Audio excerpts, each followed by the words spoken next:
Hey everybody, this is Drew, And it's Blake. and you're listening to the Lock, Stock, and Two Smoking Controllers podcast.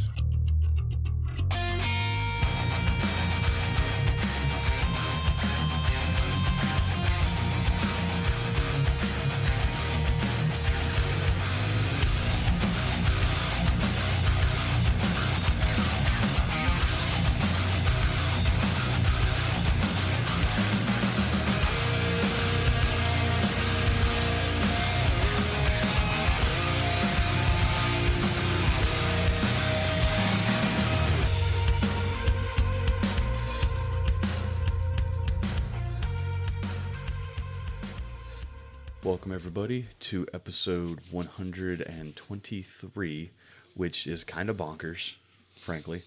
Every time you think about it, Every time I think about it, it's like, we did this many episodes. That's awesome sauce. I haven't been this consistent with many ththings in my life. Most things in my life, besides playing video games. it's the podcast. Yeah. Because believe you me, I hate going to work. So that's because that's a necessity, not a want. But before we, get into our game discussion, I'm going to shoot through our social media preamble real quick. You can find us on all the social platforms just by searching our podcast name.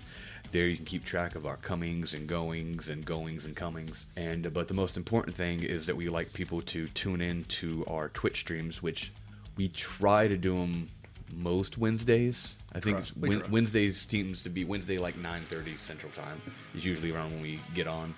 Is it Central Time? We're Central. Okay. I don't know what time zone we're in. I only know that because of my job nowadays, but yeah, we're Central.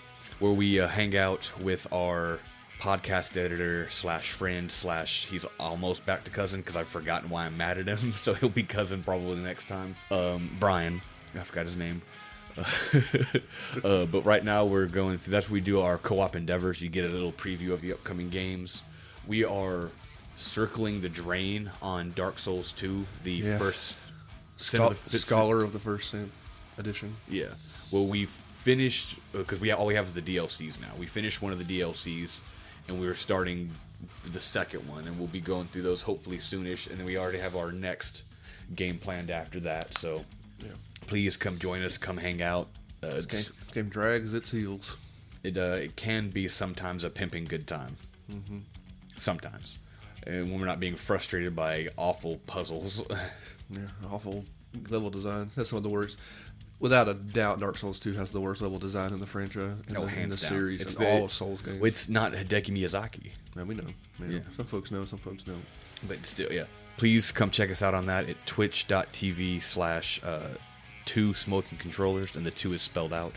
Lastly, we do have a store and a Patreon. Patreon's really just to throw a pittance at Brian, and we don't make enough to do that yet, but we'd like to. Yeah, we throw it at Brian, and then it helps maintain for Devious whenever we have really cool artwork, which we just did for episode 120 when Clyde came back, and I think that he did a fantastic job. Yeah, and the store now has those shirts. I haven't never thought to really do the shirts for every artwork we've done. We have a regular artwork, 100 episode artwork, but the new Clyde artwork was just too good not to put on shirts. Yeah.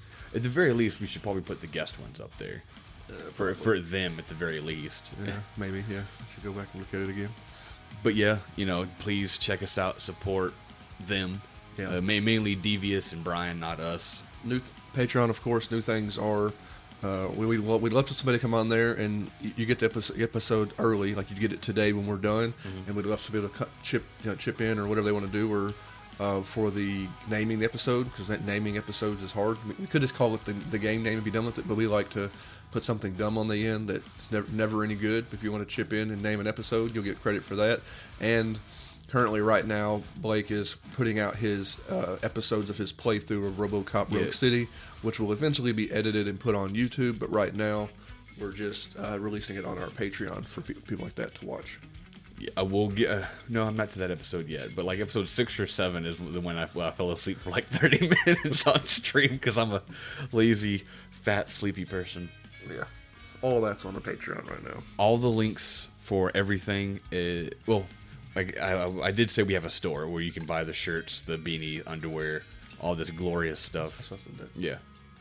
But you can, all the links will be, click that little button that says show more and the show notes and has all the links to everything. And thank you for all the listeners. And we're going to hop into our game. The game we'll be talking about is so far we've yet to hit a mainline one, but we've talked about it on purpose. Yeah. A little bit. Obviously, we're not going to talk about the main line of them because those get talked about plenty when they come out. And this game got talked about plenty when it come out too. But we just got to it ourselves, and it's a unique entry into the series. We've spoken about the company before, so I'm not really going to go super deep into the. Actually, I didn't even take any notes because people know who they are. They've done one thing. But the game we're talking about is Pokémon Legends Arceus.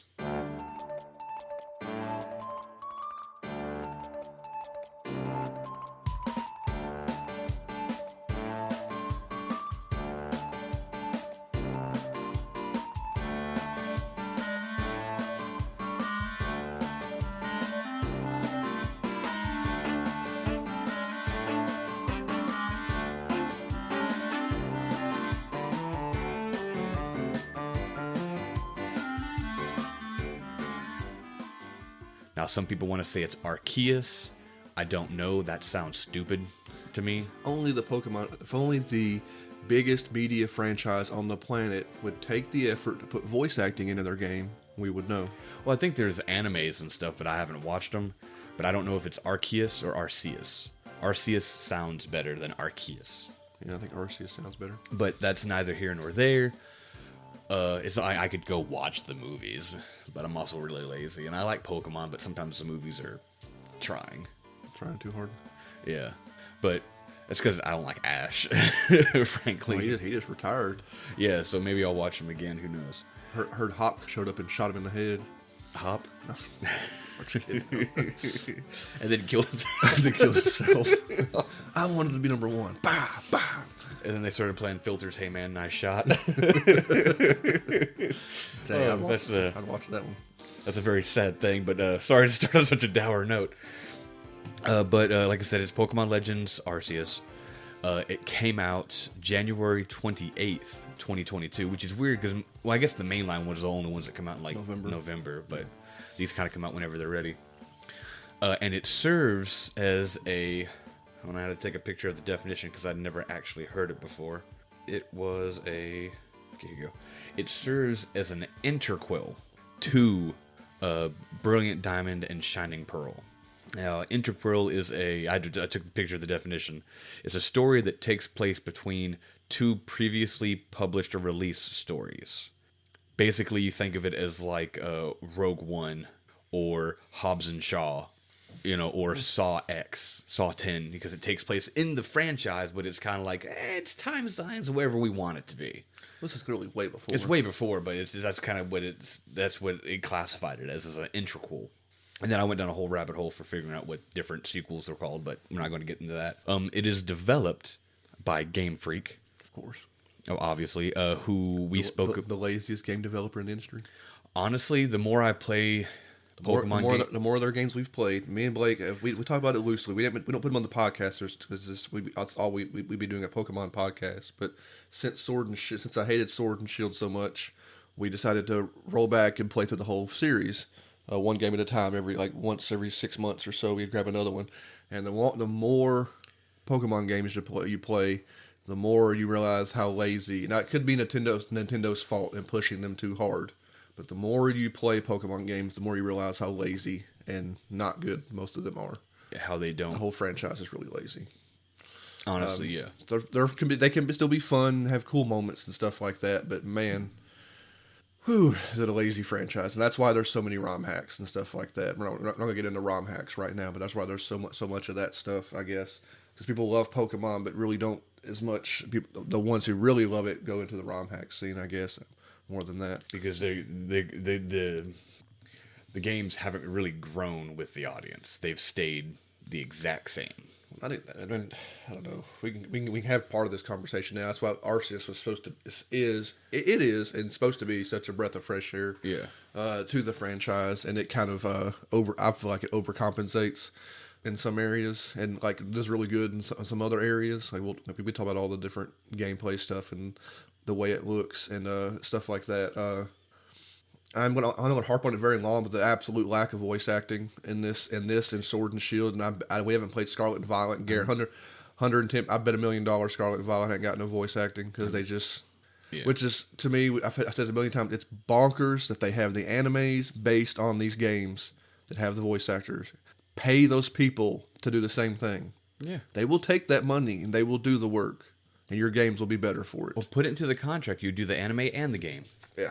You have the money. You know, pay them like a slight percentage more. If you don't know, Google it. Largest, most profitable media franchise on the planet. Yeah. You hear people say it. You hear it sometimes. You hear it from us. You hear it from other people. You Google. You hear it from other podcasts. Look how big Pokemon is. Look how much money it makes. Think about other things you think are big, and then Google Pokemon. Yeah. You have no idea unless you've looked into it. Biggest media franchise on the planet, most profitable, and they can't put voice acting game, and Scarlet and Violet comes out looking like dog shit. Pardon my language. Like there's just no sense. It should be the that also may have been most high end. It's probably rushed because that Scarlet and Violet comes on the tail end of Diamond and Pearl Arceus, and then Scarlet and Violet. They were just hammering freaking Game Freak, just hammering them, just like get them out. So some of that's not their fault, but speak up everybody's scared to speak up to Nintendo, which you need to, like I say, speak to Nintendo. This is a perfect episode to direct you to Clyde's YouTube channel. Not Your Friend is the channel, but right now it's Nintendo is Not Your Friend. Go listen to that kind of stuff. And maybe Game Freak, even the president of Game Freak, is maybe afraid to speak up. Maybe you don't in Japan. Yeah. Maybe you don't speak up and say, our games are so big. Give us more time. Give us more money. It will be better. Like Scarlet and Violet are a stain on the franchise. We haven't played them yet, and they've patched and made them better. It's a stain on the franchise, and it shouldn't be. You've got so much money and so much power to make it the best game that come out that year, and nobody gave a crap when after Scarlet and Violet, a month later, nobody cared. They're still playing it. People were playing it and moved on. Not even, but it wasn't it should be like every time one comes out. It should be the game that's talked about for months and months and months and months because you have the resources to make it great. Oh yeah, and they don't. They just don't bother because we're in that thing where they make so much money. Everybody seems to believe they make so much money that Nintendo and maybe even the higher ups of Game Freak are, why try? Yeah, it's going to sell so much anyway. Why? Because I don't know about Scarlet and Violet. Sword and Shield was one of the fastest selling Pokemon in the games of the franchise. Maybe Scarlet and Violet broke records again until people realized it was a broken game. Well, to that end, I actually have some of the sales and stuff. Of course. Yeah. Let's see right here. Within 2 weeks of release, Arceus became the second highest selling game for the Nintendo Switch. It beat out Animal Crossing New Horizons, which became in third place, and the only game to beat out Mario Kart 8 Deluxe. It is the number one selling game on the Switch. Crazy people are still buying Mario Kart. Yeah, but it beat out because Animal Crossing came out. It comes with most Switches. Yeah, but it kept coming with most Switches. Pokemon still sold more. Think about that. It beat Mario Kart? It's the only game to topple the... Oh, no. Okay, Mario Kart beat it. I misread that sentence. My bad. Yeah. But still, number 2. Yeah, it's crazy. And with that being number 2, I got the actual list of numbers here. Let's see here. In the U.S., it was the best-selling game of January. I don't know why it says excluding digital downloads, but it was the most sold game in America in January of 2022. There's probably digital downloads of Fortnite still. Or some crap, yeah. Outclassing other garbage.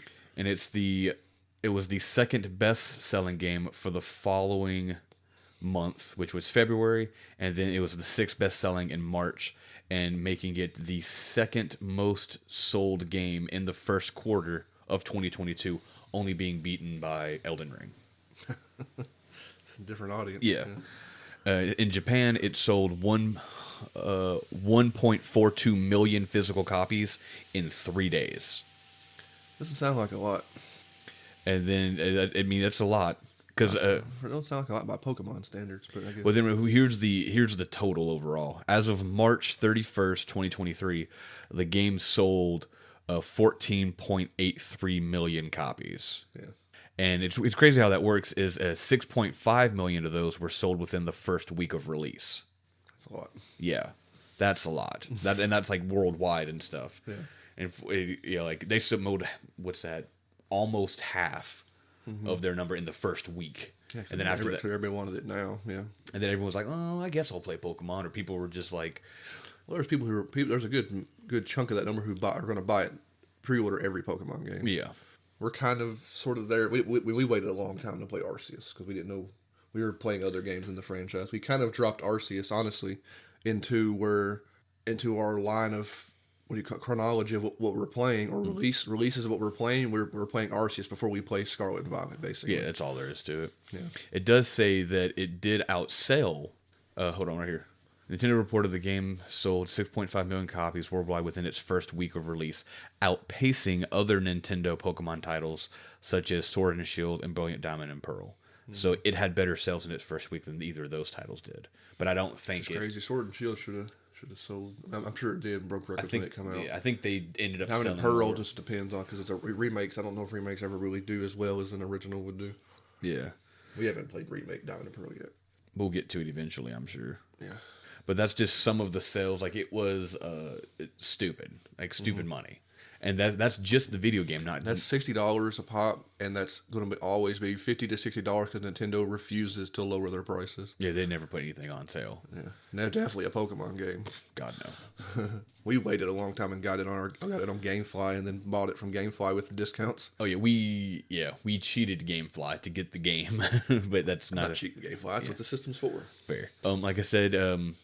I guess we're not going to really talk about Game Freak too much. We spent quite a bit of time on them now, but we did speak about them at a greater length on episode 63 when we spoke about Pokemon the trading card game, and we spoke about Detective Pikachu 1. Now there is a 2 that we haven't played, we own, but haven't got around to playing it yet. But Detective Pikachu Returns. That might be our next random mainline exactly Pokemon game we talk about.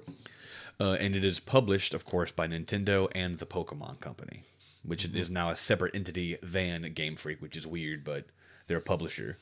But the Pokemon Company is also... Pokemon Company is the multimedia thing, which handles the cards and the anime and the merchandise and all that stuff. Plushies and Build-A-Bears and everything else. Oh, yeah. So I'm just going to do, like I said, I'm trying to do a little bit better about speaking about some of the individuals behind the curtain. Now, I didn't write down names for some of these people just because there's a lot of them, and this is some of the only stuff they've worked on, so I'm sure Game Freak's a massive company. Yeah, but I'll hit the director last. I want to talk about briefly, the game had 3 composers, 2 of which have worked on nothing but Pokemon games, Pokemon spin-offs. One guy came in later, and he did some of the battle themes, and he was an ex-Capcom employee. Yeah, the way battles are handled, I never really got a handle. The way the game plays, I never really got a handle on battle thing. Well, I think there was like the theme for like the final boss and stuff like that. Like the big boss themes, or all the and the nobles. The nobles, yeah. And that gentleman, like I said, he was a former Capcom employee, and some of his things were Monster Hunter Stories and Devil May Cry 5. So I thought that was kind of cool. But everyone else had done strictly Pokemon. Yeah, annoyingly, I'm not going to branch off. You see the Monster Hunter Stories got a HD update to match it to go on Switch with Stories 2. I can't even talk. We played Monster Hunter Stories on the DS. I liked it. Yeah, it was great. If we waited a year without knowing, it would have been ported up to the Switch. We could have played it on the Switch and played a slightly better version. Maybe I won't say HD because the Switch can't even really do HD hardly. Garbage ass console. But yeah, if we're lucky, they're going to announce the Switch 2. It's going to be like now in 1080p. Oh yeah, now in 1080p, no 720. Dock it to get 720. And what's even crazier too is Arceus. Like I said, that's what the composers. I didn't want to write down their names just because they've all worked on Pokemon. If you know, you know. Yeah, those franchises was about the main lines. I don't remember any of the Arceus music off the top of my head, but I've had a roller coaster of like some Pokemon games having like really awesome soundtracks. Some knee slappers. Yeah, I feel like did I say one of my favorite soundtracks was Diamond and Pearl probably. I think so. Yeah, Diamond and Pearl, man. Was the Team Rocket in that Team one? Galactic, man. One of those, either them, that regular battle theme, or one of their little bosses. had one of the leaders. One of the commanders. One of the commanders, man, had like. Well, I think the regular battle theme was great, and then but this isn't that game. But so they've worked on all that. But then and there's some repeat themes too. There's always some themes that you remember throughout the franchise. I don't know if Arceus has those repeat themes because it's technically before everything. Yeah, they tend to be pretty good.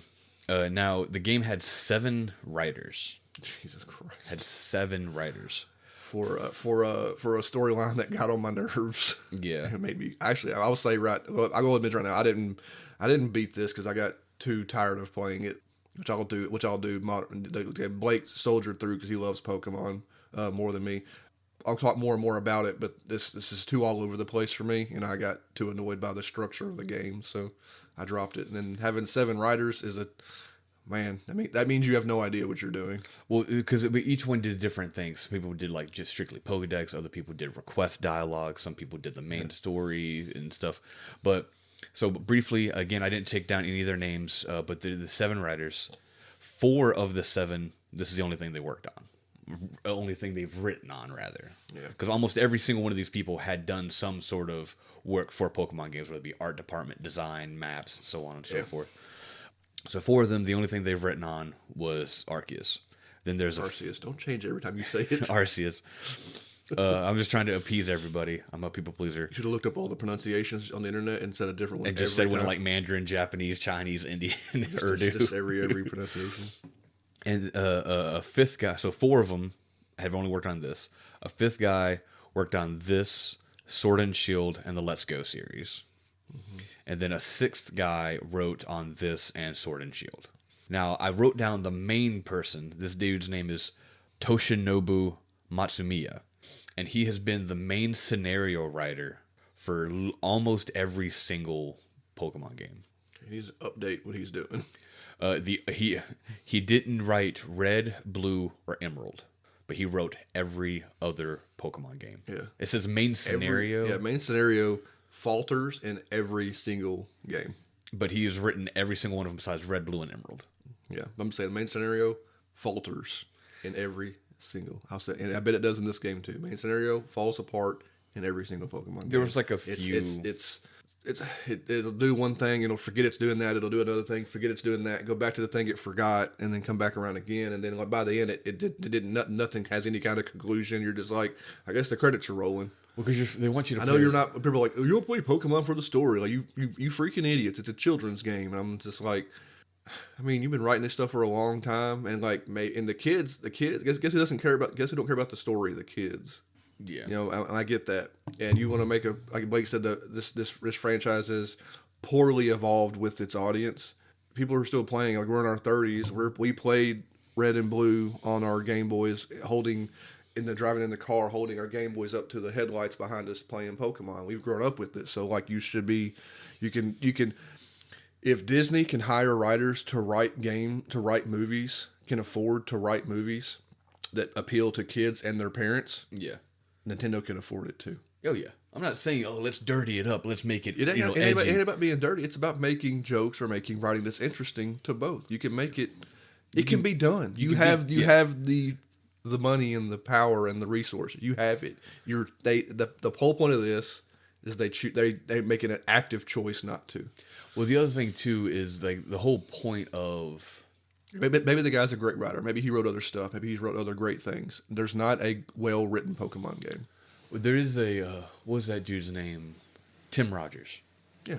He talked about how Pokemon, well, he mentioned some of the writing in Pokemon too, but one of the coolest things about Pokemon is you don't realize it is the power fantasy that sets in. Of course, you have all the Pokemon, but the entire world, everyone is constantly going, hey man, you're great. You're the best ever. You're the best. You're amazing. So it's a lot of, like encouragement and stuff like that. Just it's not even subtle, but it's a world where subtle at all, where you're the best thing to happen to this world ever.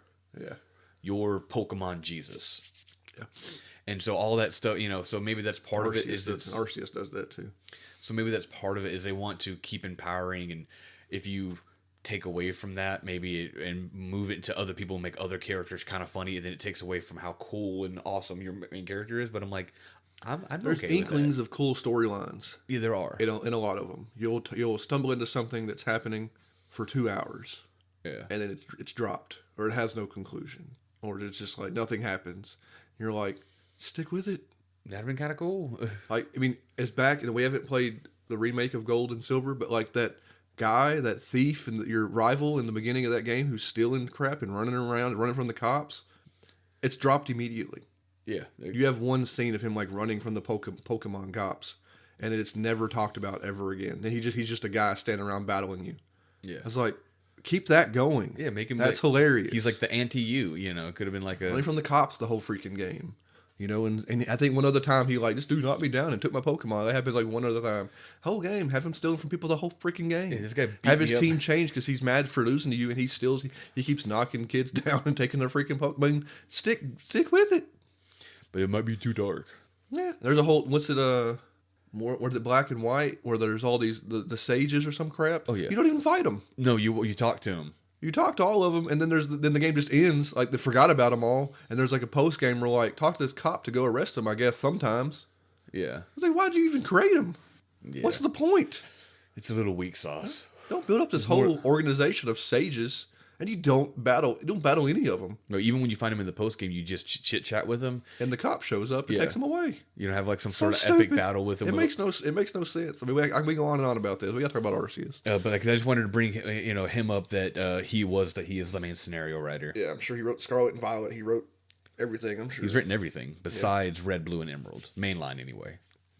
Oh, and now that's the writer. So the last person I want to talk about is the director, the game director of Pokemon Legends Arceus, and that is Kazumasa Iwao.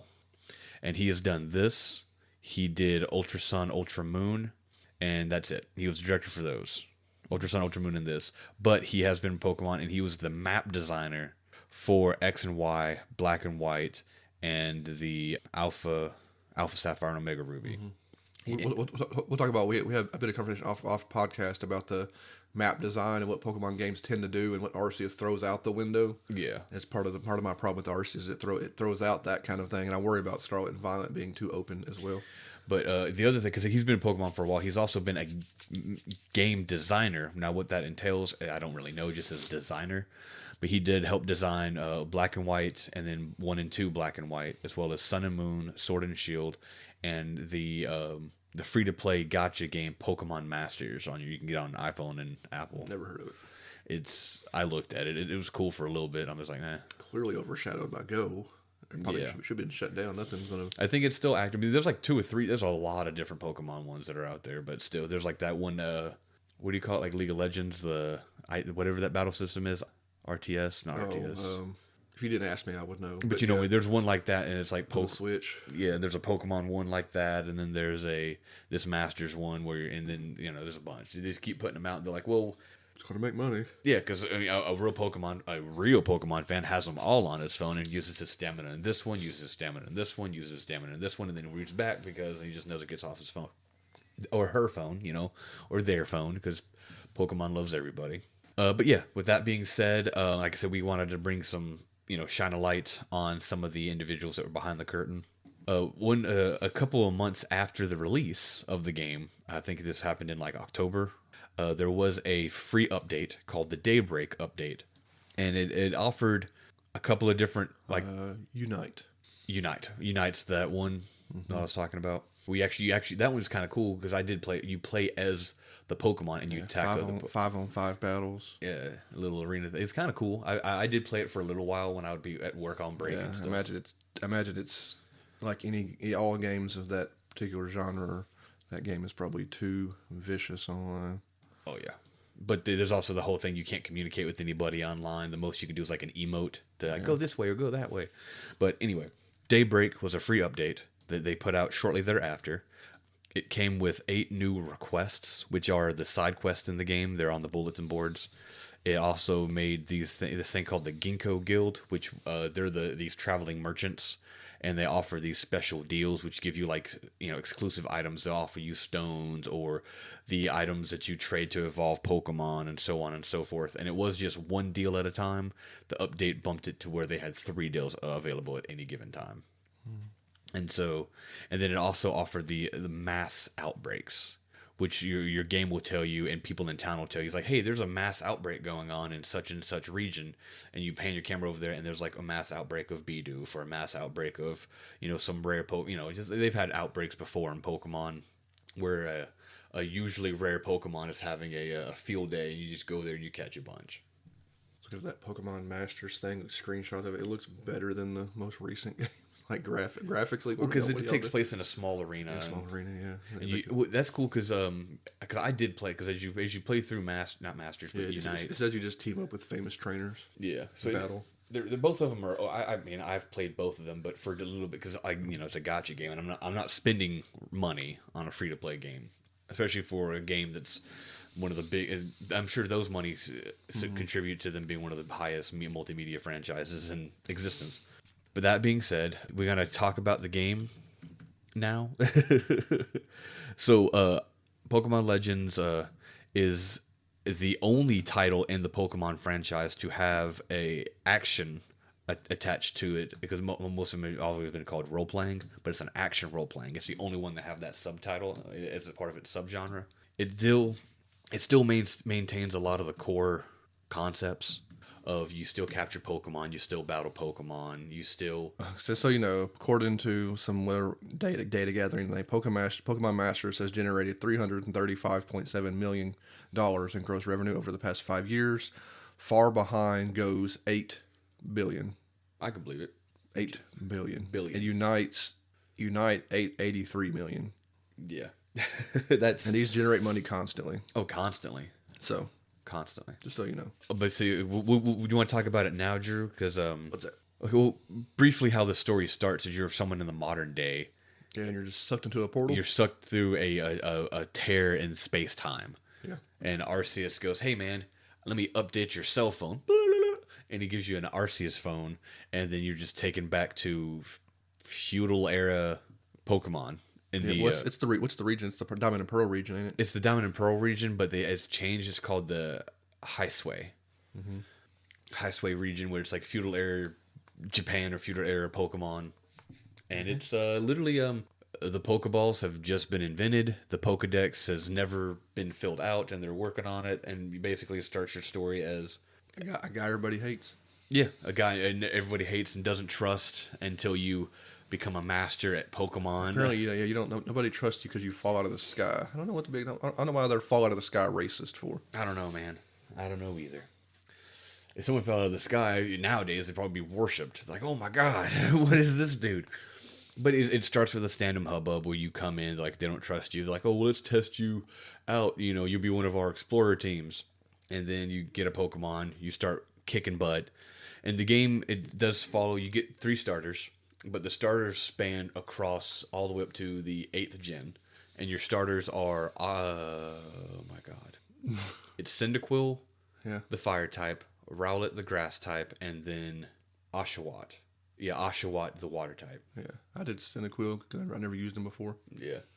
That's the only reason I just picked that. I never used a Cyndaquil before. And so... What did you pick?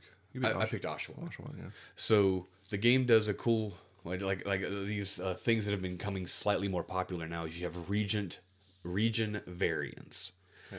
And so your 3 starters, the first forms and second forms are base, but then their third forms are slightly different. They have a very different cosmetic, well, a slightly different cosmetic look, and then different typings. Did they all go ghost? All 3 go ghost? Mm-hmm. That's just my Cyndaquil. Yours was Cyndaquil ends up being ghost fire. Mm-hmm. Mine was water dark, and then the Rowlet was grass fighting, I believe. Look, you've had water dark before. Yeah, I think it was Sword and Shield, maybe. No, water dark is Greninja, X and Y. Yeah. Well, speaking of Pokemon and additions and stuff like that, the Pokedex for Pokemon Legends contains 242 Pokemon. That's small. That's not awful. That's really small compared to the other games. But of that 242, there are 17 new iterations, which are the Highsway regional variants, and so on and so forth. Some better than others. Yeah, and there are a total of 7 new species. 7 new species. Things that have never existed before. All the ones that just don't, because they just didn't live to be to the modern era. Yeah, I guess their evolution chains died out and stuff like that. And I'll get to those, but a lot of those They don't do enough to explain that. But some of those are cool. And I tried to use my main team, which is difficult to establish a team in the game because how We'll talk about how the structure too. you want to talk about that structure now? Let's talk about first a bit of the story. I feel like because the tone in this game is very weird. Yeah, The tone can kind of draw you in, and I was drawing to begin. The tone is everybody's scared to death of Pokemon because they are monsters. You forget about that in the modern age. 'Cause everybody loves them. They're pets. They're animals. pocket monsters. They're monsters. These people, I don't know where they got the name from. They call them Pokemon like anybody else did. These are a group of people who are seeing Pokemon for the first time. They are all of them are terrified. You're not walking into a village in the beginning of the game. Walking to a village that's full of Pokemon running around. They're too scared of them because they actually attack people and hurt people. Which this is one of the few games that you know about. We're not going to say a whole lot of new things about Arceus, but you run around in action. And you can run and dodge and get out of the way and get hit by Pokemon attacks in Arceus. So that's a known thing. And it happens to people and they get hurt. I don't know if there's been deaths. There's no big talk of death. You know, people all talk about Pokemon. Pokemon deals with death weird by having these weird ghost towns and stuff like that. And the ghost Pokemon Pokedex entries are really creepy and blah, blah, blah. I don't know if they killed any people. I'm sure they have, but you do encounter people who have been hurt. Like, oh yeah, you have to go rescue this person because they're like stuck on a ledge and being bullied by a bunch of Shinxes, you know. Yeah, something like that, yeah. But the tone of the whole thing is everybody hates Pokemon. They're terrified of them. Yeah, like it's a weird kind of a dark tone. Doesn't maintain that for terribly long because your main character. Because your main character like starts catching them. Apparently, you're like the only like one of like a really small handful of people that can even catch one. And I've heard people reading about like why the trainer battles in this game are so terrible and so easy. It's because people don't. People don't, and they're all bad at it. That's what they say. They don't. I don't know if that's an official word from Game Freak or any kind of director or writer that's like the canon thing that they all suck because it's new, or if that's just like a fan theory that they don't know what they're doing. So that's why they all have maybe one or two Pokemon. They're all freaking terrible trainer. All the trainer battles are just like over. Yeah, you're like, I wrecked you. Well, because your character, the character you're playing as, it does like that whole like power fantasy where it is a person who has all the knowledge of modern Pokemon being ripped through space-time to where Pokemon training began. Mm-hmm. But he has all of his knowledge from the future. So it's like a kid. Is that what they're going for? Yeah, because it's literally Kid in King Arthur's court. Basically, because that's what it is. Because your character is completely aware of Pokemon, knows all the typings and stuff like that, knows about evolutions. Yeah, people are immediately telling you how awesome you are. Well, once they get over there's the ones that hate you, and the people that keep hating you, and the few people who you like save, and some other people that have Pokemon to do battle with you, start immediately telling you how great you are. That's kind of where you get that. So I was going to put that tone, that weird tone. I don't know if it changes later in the game because I played through like 2, 3, 4 areas, and the tone kind of stuck a little bit. But then people start having Pokemon in the town. I don't remember the town's name. The town is called Disbelief Village. Disbelief Village. And you're part of the Galaxy Expedition team, and you're in the Survey Corps, is what you're a part of. Yeah, so you start bringing Pokemon back. People start asking for help with it's what the requests are. Yeah, pretty much quests. People like they're like, I heard about this cute flower Pokemon that's supposed to do things, and so you have to, because it does suffer because of like the Pokemon Go and the Let's Go stuff. Is you are catching your Pokédex entry will fill out with additional information depending on these little check boxes that is misleading. Yeah. What I thought was that people were learning about Pokemon. That's my fault for not knowing what the game was. Yeah. When you first hear about it, people are like, oh, you catch multiple of the same Pokemon, which I never do when I play a mainline. There's no point. No. I don't do EVs and all that bullshit. This game is about catching multiple. And somebody say, oh, you catch multiple, you learn more about the Pokemon. I was like, that's a cool idea. Okay? You catch one or two of the same Pokemon, and there's like a line.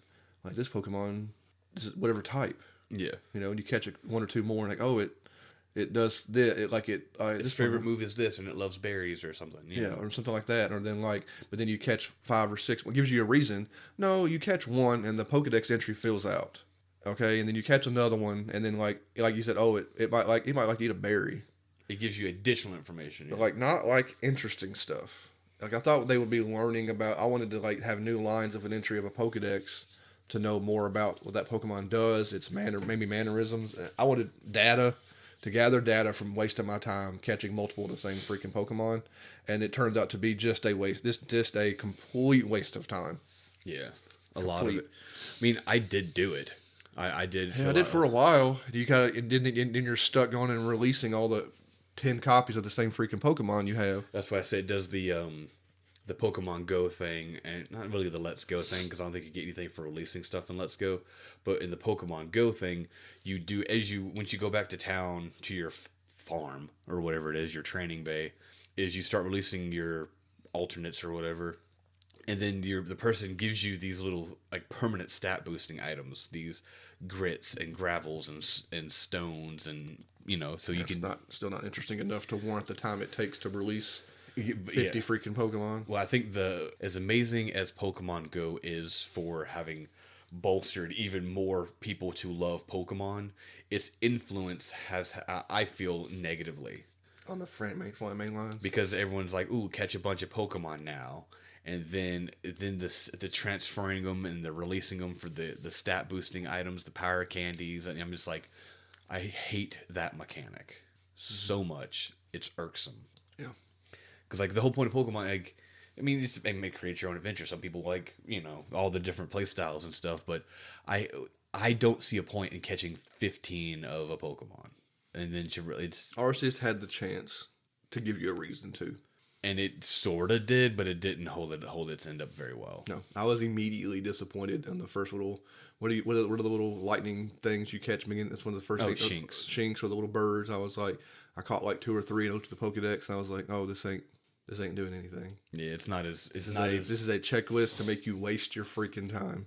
Yeah, and you have to get 100% of the Pokedex entry, which includes, like, if it likes berries, if it has a such and such nature, or this, that, and the other. And the good news is you don't have to completely fill out the checklist inside the Pokedex to get. Checklist does give you options. You can bat. The checklist involves. Well, you don't have to catch. You can just beat them up or use moves. And you stuff, can. So. That's what I say. You have a lot of options. Yeah. The default option is catch. Yeah. And you can battle, and you can catch without being seen. Catch without being seen. Everything's different. No, those are interesting because they are different. A lot of them repeat, but those are different based on the kind of Pokemon it is. Because some Pokemon are aggressive, some aren't. Some are scared when they see you, some aren't. Blah blah blah. So that list changes depending on the kind of Pokemon it is, which is kind of interesting. Interesting / irritating, But have it see a Pokemon use a certain move. Now that's interesting. That's cool because the wild one can do it, or that checklist checks off if you have that Pokemon and you use that move. Mm-hmm. You see them use that move. It's just like it's one of their favorite. It's not sometimes sometimes a specific move or a specific. It's like watch a Shinx use Thunder Shock. Yeah, it's usually a move that is. It's a signature to that Pokemon, like it's a staple that Pokemon usually has, like in the anime or in most games. Yeah. Or a lot of times it's also a specific type. If it's a water type, it's like, ooh, watch a water move. Watch for my Oshawott. It was like have Oshawott do Dark Slash or Night Slash. Well, one of my evolutions of my Cyndaquil. Sevarot, rather. My bad. One of my Cyndaquil, because it changes too. Each Pokemon has a different. When my Cyndaquil evolved to Quilava, it had its stuff changed because it became a different Pokemon. It had different. Yeah. So it changed. It had some of the same stuff, but it didn't change. So eventually, I forget which it was, Quilava or the last one. Typhlosion had a watch him do flamethrower 10 times, and I use flamethrower all the freaking time. Oh yeah, because it was like his main jam. So I got to do that. There is defeat this Pokemon using its weakness. Yeah, there's a bunch of those. There's feed it its favorite food. I've rarely fed anything. There's one that I did for later because it was the easiest thing. Besides, I got tired of fighting a particular one. I tried to check its list out because each check mark goes up number of times. It's like catch 3, you get a check, but you don't get another check till you catch 6. Yeah. Some of those got too high. The one that I ended up I'm not catching 30 of you. I'll kill 10 of you over catching 30 exactly. of you. So what you do is you work your way down that list and kind of do what you want to do to just get that check mark. You need 10 points. Yeah.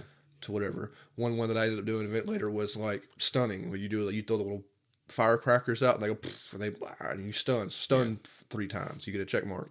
There's that kind of stuff. There's lots of different things. There's probably some I didn't even see. Probably. I imagine.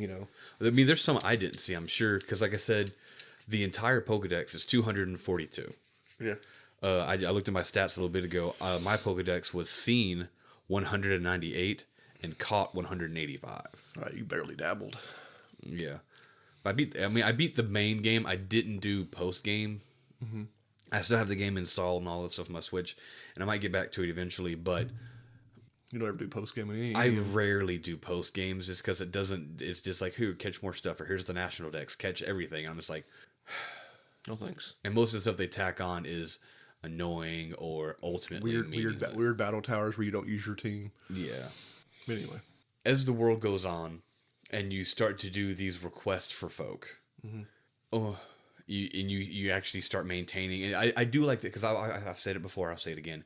I like building a town. I like building a village. I like recruiting people. Town does. I don't know how much the town changes. For me, the town got to where they were building new buildings. Yeah, because like one guy's like, I heard there's a super strong Pokemon. It's called a Machop. Can you give me a? I think it was a Machoke. Can you get me a full Pokédex entry for one? And you get the full Pokédex entry. He's like, oh, cool. Can you go catch me one? Mm-hmm.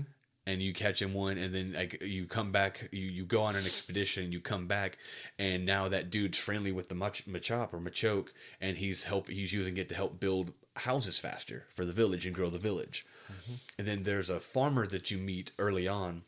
He ends up requesting 4 different Pokemon from you for 4 different quadrants because how the farm grows. He wants a ground type to help plow the field better. He wants a water type to water the now bigger fields easier and all this stuff. And then eventually you can use him, and he's, all these... He's growing berries and other knickknacks, even supplies you need to craft. We get into crafting Pokeballs and stuff like that. Different styles of Pokeballs and stuff like that. So like, it is... that is really cool. I love that. You love building towns. I love building a town.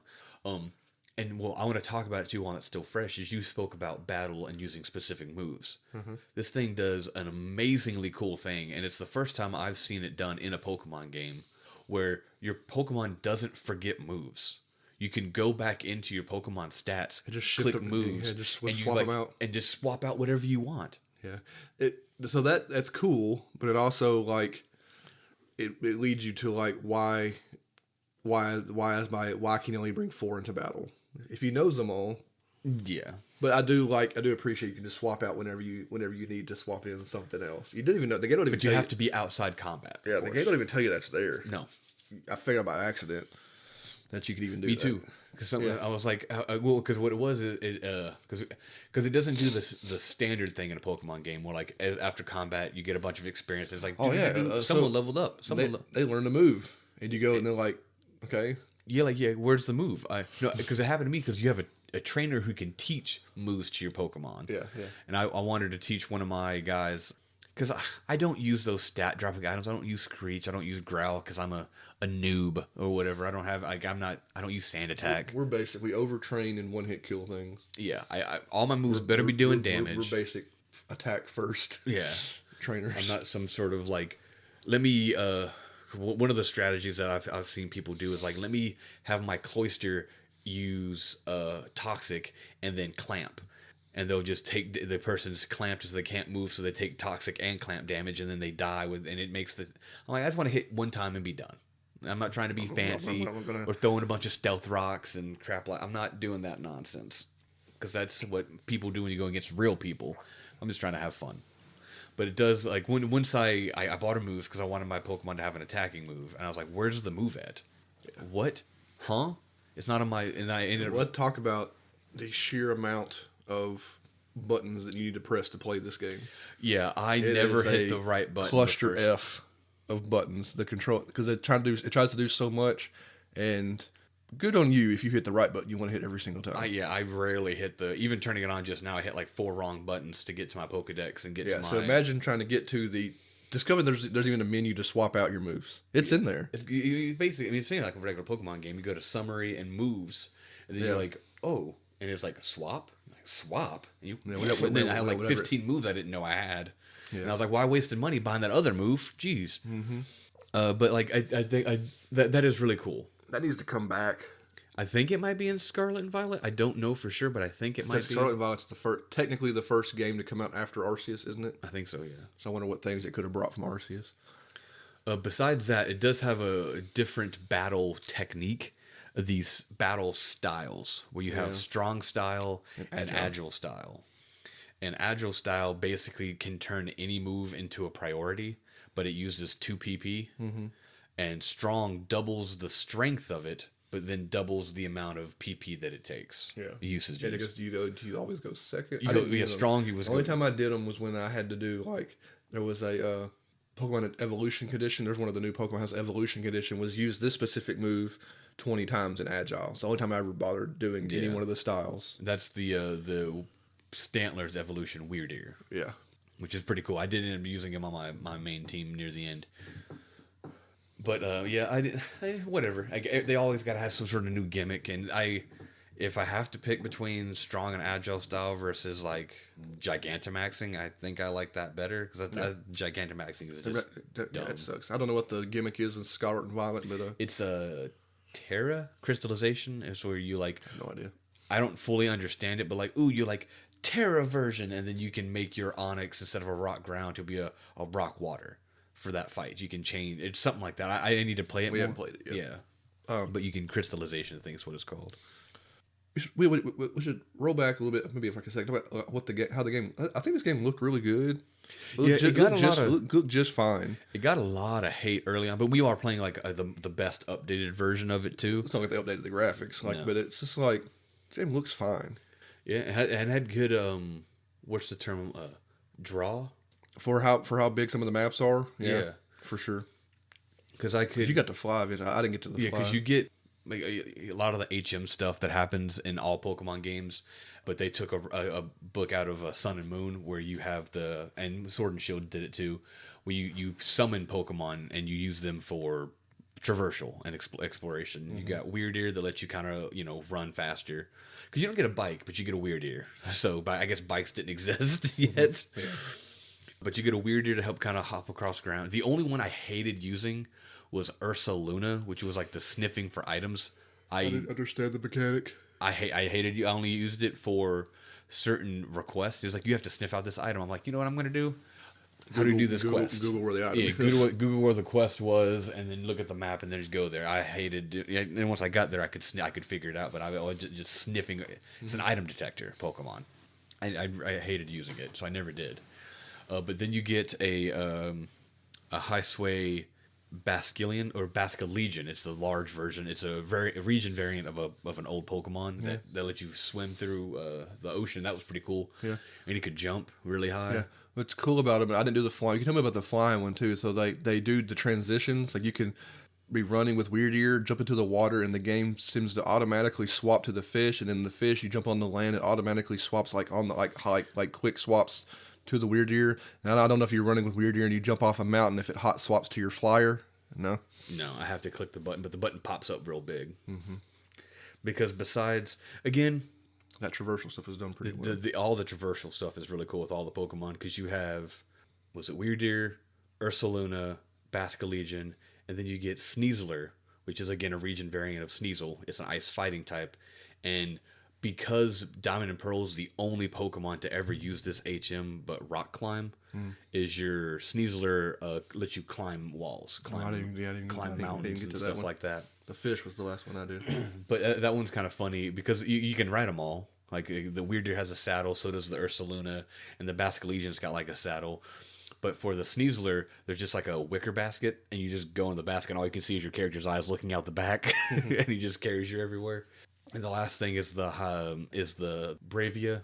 It's the giant eagle, and that was the flying worked really well, but it also worked kind of like Arkham Knight, the Batman hand glider, because you're hand gliding on the back of this thing, and you can make it flap its wings to kind of go up, but it wherever you start your jump at, it never gets that high again, and it's constantly kind of flying down. I guess because it makes sense because you're weighing the bird down. Yeah, it's not bad. That's a tolerable mechanic. Yeah, it wasn't awful. It was easy to manipulate and use and stuff like that. Yeah, because you're not using it to fast travel. Like the game has regular fast travel, so you don't. It's not like you're clicking Pokemon game. You click fly and fly to the town. It's not like that. You have that anyway. You have fast travel from the beginning of the between game. Camps. Yeah, so you don't need that. So this is a different kind of traversal.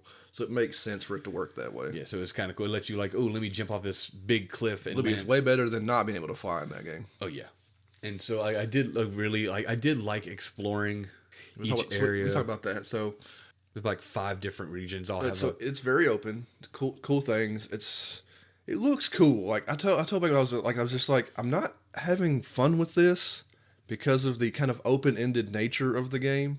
I'm not having fun, but I appreciate how it looks. I do really like the Pokemon walking around on the map. Maybe that's in Scarlet and Violet or anything like that. I don't know. Well, that's in all the Sun and Moon, and not Sun and Moon. That's in Sword and Shield. They're walking around on the world map in Sword and Shield. I don't even remember Sword and Shield, but okay, but that's great too. But others kind of walk. They seem sometimes some of them seem like they're living their lives a little bit. We talk about that with Pokemon Detective Pikachu. Yeah. Those are all town Pokemon. Those are like the city Pokemon. These are like wild, really wild ones. They seem like they're kind of like, I don't know, they're walking around kind of doing, they are some of them just walking around doing nothing.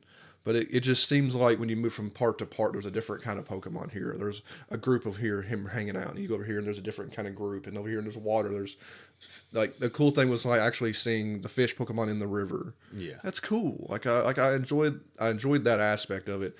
I didn't like aggressive Pokemon. That is irritating. Maybe you said the whole game. The whole game. Aggressive Pokemon is always irritating. But the whole thing is you're terrified of them. They're terrified of you, and the aggressiveness of the Pokemon plays into the story making and the world building. Yes, I understand why it's there. Doesn't make it fun. It was irksome. It was just trying to do something and something hitting you when you're trying to do something else, just because you're standing 2 feet from it. When it could just ignore you and wander off, I mean, if you're in tall grass, you're pretty safe. If you're squatting down, I mean, there's a lot of areas where you're not safe. Yeah, and your dude can't swim. Yeah, just falls in the water and dies. Your homegirl, home person, cannot swim. Yeah, period. Until you get that fish. Yeah, and I died a couple of times going, what? I tried a bunch of that. Well, you think when you get the weird ear, you're going to run and jump across a river? Nah. No.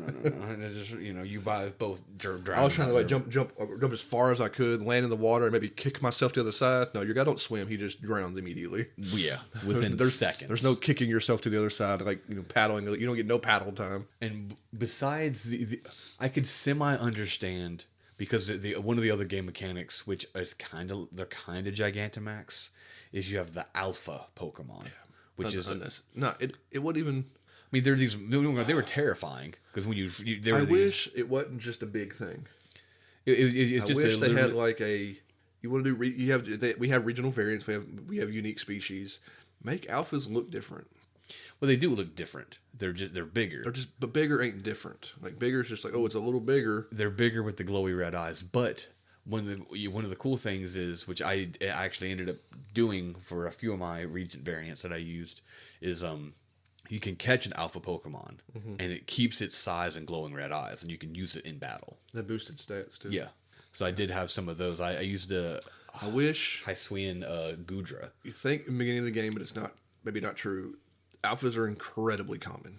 I wish they were more, not legendary rare, but somewhere in between. Well, they only appear in their specific region. There are, but there's so many. There's like everywhere every mountain, every little valley, every little corner you turn, there's an alpha, and you're like, can't go that way, it'll kill me. Can't go this way, there's an alpha. They're freaking everywhere. Yeah. If they'd be more interesting if they're a little more rare. Well, they kind of are, because it only appears to be that Pokemon. It's only like over here is always going to spawn an alpha. Well, yeah, one of the first ones. Is the first one maybe the Rapidash? I think it's that Rapidash first. Rapidash, maybe the first one maybe if you go to the left. If you go to the right, there's a Parasect. No, it's the is it not the Shinx? It's something else over to the right. Cricketot. No, that's a little later. But anyway, in the woods to the right, there's something over to the woods to the right. I remember the map a little bit, but off in the dip. So, who knows which way you end up going? But I feel like you just everywhere I went, every corner I turned. There was another one. There was another one. There was another one. It's just like, and then it kind of like makes you not want to. I mean, maybe that's supposed to build that fear, and I guess eventually. They are terrifying. Eventually, you just kill them. Eventually, you start taking them on. But like, it was like much late game because like I'd be like, okay, I'm done with this map. Let me go take on that alpha. And I got Pokemon that are like in their 20s, and I fight the alphas like level 50. I was like, okay, nope, run away. Let's because like the alphas were genuinely a fear. They were difficult to beat, difficult. Yeah, but I don't know. I got to a point though where I was like, once I realized you can catch them, I was like, I'm gonna make my entire Pokemon team the version of of this. I'm sure everybody does that. Arceus.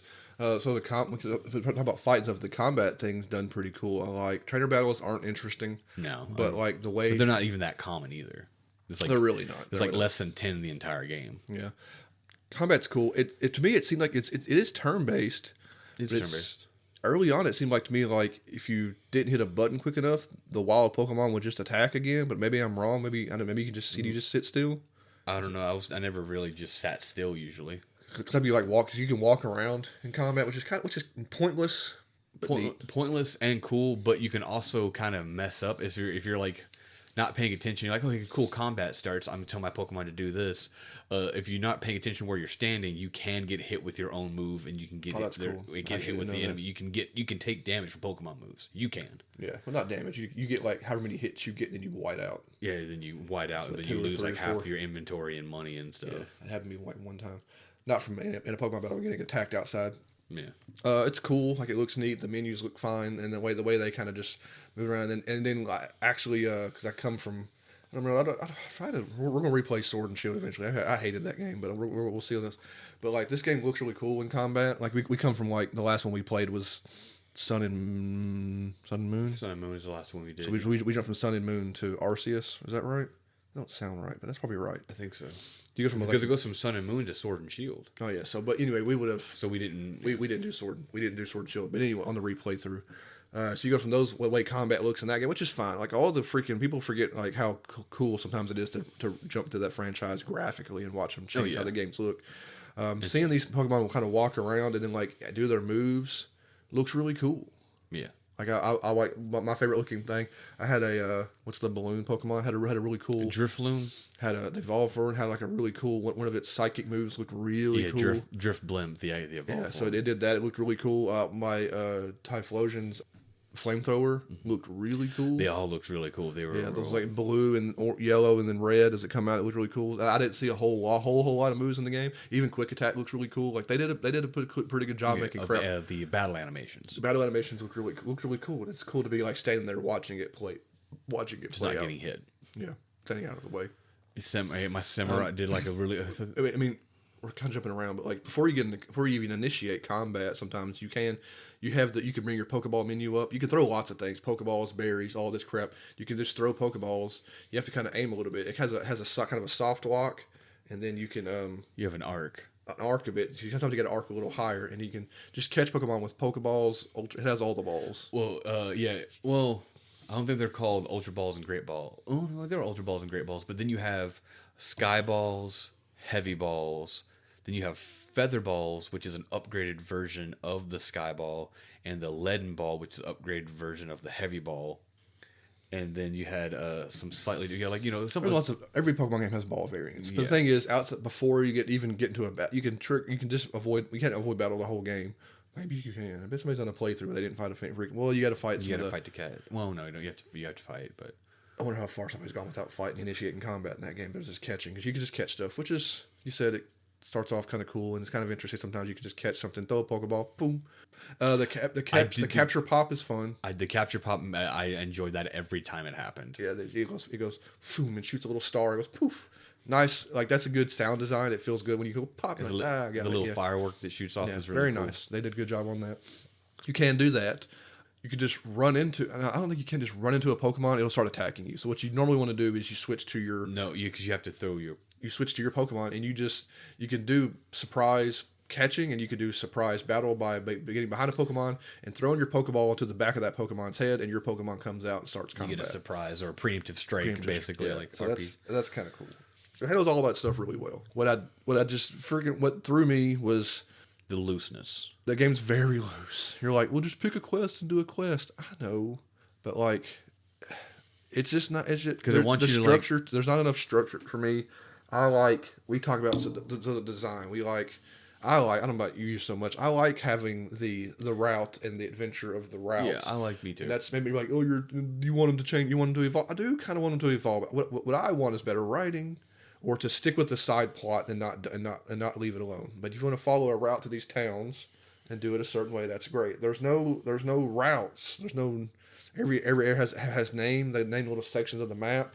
but you're never really like on a path in this game. You're just kind of like dropped into a map and have to run around quite a bit. I don't know. What do you think of getting like your movement through the maps and the game itself when it comes to like the game kind of telling you where to go? Because sometimes you'll have parts where you have a marker on your map and your next story is like on that marker, but every other request is just like they don't really mark them per se. It's like you need to catch this or fill this Pokedex. You have so many miscellaneous things that are just on an open nature. And I hear Scarlet and Violet's non-linear, and I'm like, ugh, I want to like, and that comes to, we talk about having a path helps you build a team. Yeah. And you kind of know, you run into a gym, or you know, like the towns are sometimes themed to their gyms. You'll know like, oh, I know what I need for this gym based off, and a lot of Pokemon games will give you stuff you need along the path, building that path. You know, this is so open, and there is no gyms, there is no trainers, there is no reason to build a team. There's no reason. There's no structure to there's the no Pokemon structure world. to build a team. So but there's no reason for there to have structure. What I was doing is I'd have my starter, and I would just have I'll throw a Pokemon on my team, and I get that's a modern era. Everything gets experience. No matter what you do, everybody gets experience. That's just how Pokemon games are now. Maybe it is faster, it's nicer. But I put Pokemon on my team. I wouldn't even use them. I don't need them. Half the time. I'd have them just level up until they evolve. Then toss them. Throw somebody else in who needs to evolve. They just ride the coattails, level up, evolve, toss. I didn't have a team. You had a starter, and that was it. I had a starter. That's it. I didn't have a team. There's no reason to have a team. I tried to have a team.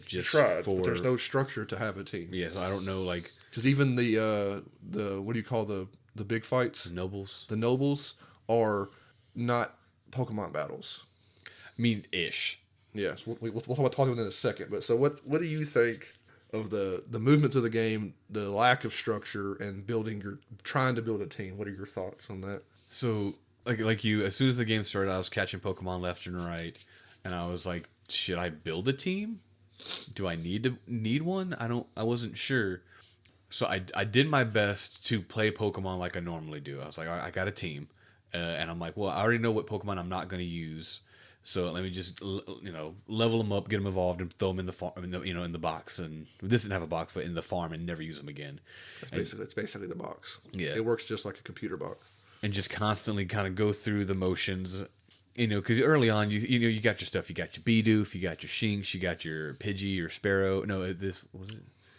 Can't remember what it was, but you have the birds. Yeah, you had your birds, and I was just kind of going through catching stuff, and I was just like, I want something cool. And I wasn't catching it and stuff, but I was like, I need type variations and stuff like that. And so I ended up, my concept for a team did change throughout, but then I was like, you know what? I need to stick with my usual Pokemon thing where I try to use that version's Pokemon. All Pokemon that are just in that one. Just in that version. That gen. Yeah, we tried it. We've attempted that on our replays through. That's what I always try to do to make the most of the experience, which I did do, except for because a lot, just like in regular Diamond and Pearl, the lack of fire type Pokemon is insane, frankly. Yeah. And I ended up, just like in one of my other playthroughs, was I ended up with a Ponyta, which evolved to a Rapidash, which is my fire type. They give you it's kind of boring, but they give you a shiny Ponyta in the game. Part of the story. I didn't use that one, but yeah. Because your other choice is a Chimchar, and then later on in the game, you get a chance of the Hisuian Growlithe, which I thought, frankly, was... terrible. It's one of the worst looking ones I saw. It was ugly. It was an eyesore, and I just didn't want to use it. And I was like, no, thank you. I like regular Growlithe and Arcanine, and you guys are just grody looking. So no, thank you. I just didn't like them, so I ended up not using that. And there is a variant of Voltorb, which is a electric grass type, which is like the only combination of that typing. Electric grass. Did I see that one? Oh, no, you didn't. He's later. But Electrode and Voltorb are electric grass, which is really cool. I thought you used those in one of your main teams. I used like when we did our playthroughs through Red and Blue, I used a Voltorb or Electrode. Named him Kamikaze because he blows up all the time. But I was like, well, I just used that one, so I ended up not using that. But I did catch a Rotom, which is electric ghost, and I used that and had fun using him through the whole game. Yeah. And then besides him and my Rapidash, everything else I used was a Hisuian version, or it was the an actual Pokemon from the era, because the Scyther has an alternate evolution called Cleavor, and he's a bug rock, and he looks really cool. He does look genuinely cool, and he is the first noble Pokemon that you fight. And once later on, like halfway through the game, I was like, you know what? When I just fully decided to start using strictly the versions, because it was so hard, because I want to level up everything just because to fill up the Pokedex entries, and it helped.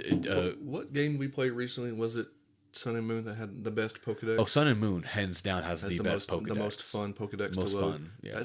Did we finish that Pokedex? I think we got really close. We might have finished it. I think 100%ed the base Pokedex, not the national. But I think we did the base one. Well, that's one of the, because it was so fun. Talk about why is it fun to fill a Pokedex? It's visually fun. People get the satisfaction of just like upping your numbers. Okay? Yes. What? Well, also, the franchise went wrong somewhere where it started mixing your seen and your caught. That was with. It started. No, your number was the main number it shows you was seen. That's not fun. It was either Diamond and Pearl. It's really early, Ruby I thought, in the Sapphire. franchise where it swaps it, and you're like, and then it switches back in Sun and Moon. It switched back to Sun and Moon. Yeah, that's why we like. I want your main number you see that people are talking about needs to be caught, not seen. Not seen. If you're playing, maybe that makes sense to you. Maybe you don't give a crap.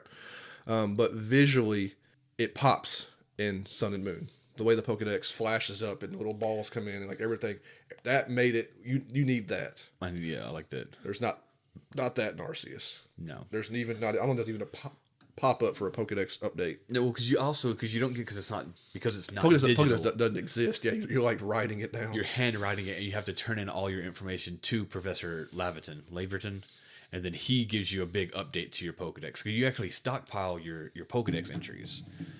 I can like 50 or 40 entries because you're going around catching and killing, fainting, and using moves and stuff like that, and evolving, and then you go cash in all your stuff at the end of your expedition, get a big old kind of. I hate to use the comparison because it's been compared so much to it, but kind of like Monster Hunter Stories or Monster Hunter World, where you could hang out, or Monster Hunter Rise, where you hang out in the area until you're done. There's no timer, and then you come back to camp, and then it caches in all your experience and all that. But not experience, you got experience out there, but it cashed in your points, your expedition points. Yeah, expedition points to for your. You get points for everything: capturing, battling, updating the Pokedex. And supposedly it gives you injuries. It's like, ooh, you're. And I was like, so half the rewards you got for filling out the Pokedex, like in-game rewards, besides just the fact you're filling out a Pokedex, were like, ooh, you now get more experience when completing Pokedex entries. And I was just like, it's not reward enough. That's not reward enough. And then the items you would get were like, here's 10 Pokeballs, or very, very, very rarely did you get something that was cool, like, here's an actual evolution stone, but they didn't know what evolution stones were. Did they not? Was there a plot thing that they didn't know what they were doing? Well, they don't know Pokemon. Yeah. Matter of fact, there's actually some of the side quests were kind of cool because you're uniting Pokemon and stuff and bring them to the village. Probably my favorite storyline was also really cool and sad, and one of the more clever ones. The Eevee one? Was the Eevee one, yes. Yeah. So spoiler alert if you haven't played this, but this was probably my favorite side quest in the game. Mm-hmm. Was you get an old man who wants a companion. He's heard about Eevees. Yeah, and he's heard about these Pokemon because his kids have moved out and he's lonely. You go bring him an Eevee. And he's like, oh my god, it's so cute. I love this thing. It loves me. It's so amazing. It's awesome. And, that's just kind of that storyline. And then a little bit later, there's another storyline where he asks you to help him find his pet Eevee. He can't find it. He thinks it's been stolen because he woke up one morning and there was a strange black creature in his house and he couldn't find his Eevee. And he thought there was a Pokemon had hurt his Eevee and taken it away.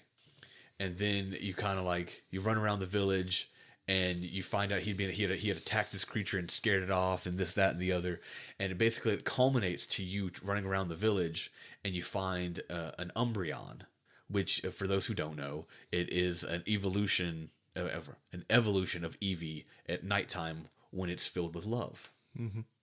It's a good little story. It's a cute little story. Where's that kind of and then you have to explain to him that this is your Eevee. It loves you so much and is so comfortable with you that it evolved into this Pokemon. Then he's so sad because he was beating it with a broom because he thought it had hurt his Eevee.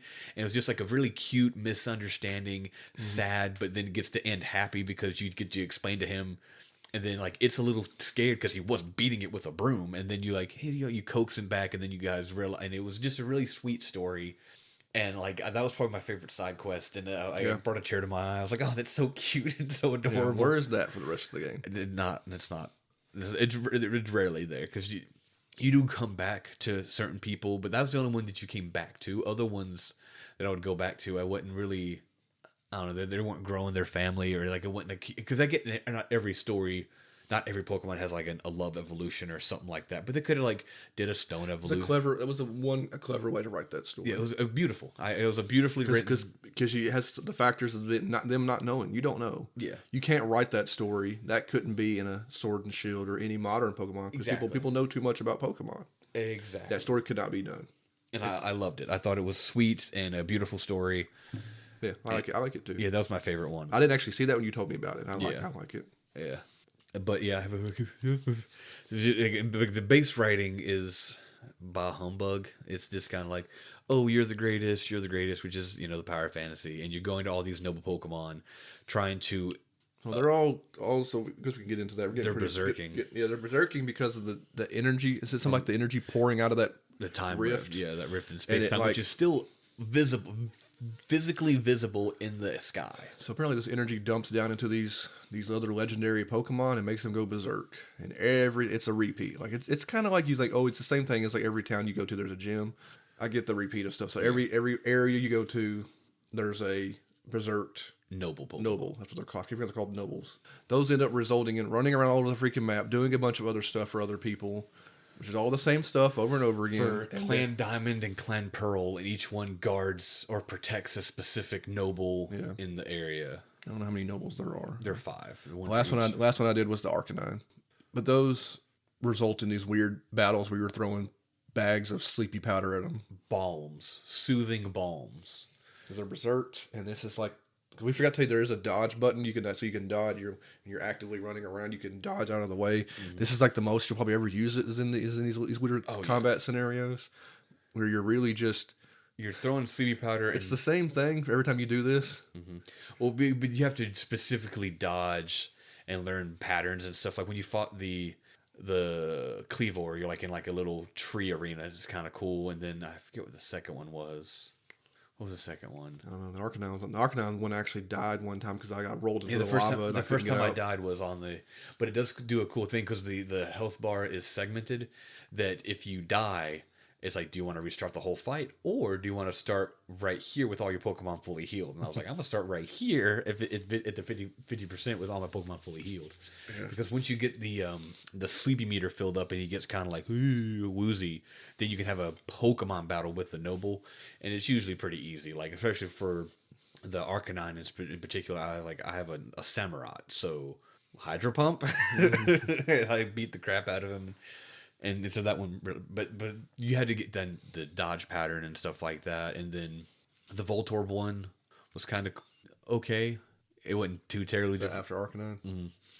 And then the final one was... Weird thing of was it Electrode or a Voltorb? It's an Electrode. Electrode is a noble Pokemon at such strength. Because you could see it Arcanine maybe being... Because Arcanines, well, not these versions, but regular Arcanines look really cool. Majestic, yeah. Kind of majestic. The Cleavor was just more of a unique... What was the second one? I can't... Was it the Luna Bear? Was it the bear? The Ursaluna, that's what it was, yeah. The Ursaluna. That's cool looking. That's, Voltorb, what a weird Electrode. What a weird choice for a noble. Because it's a high swaying.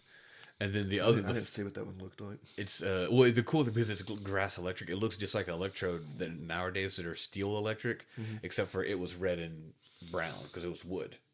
It's weird. Yeah, it was weird that they morphed from wood to steel, but that's evolution, because Pokeballs are steel instead of wood now.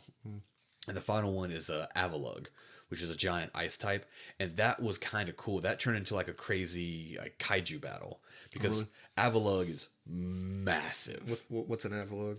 It's literally it's an iceberg Pokemon. I'll look it up in we have our Pokedex app on our phone where we have it's massive looking. How do you spell that? It's like Avalugg, Avalugg. It should pop up pretty quick. You type in AVA.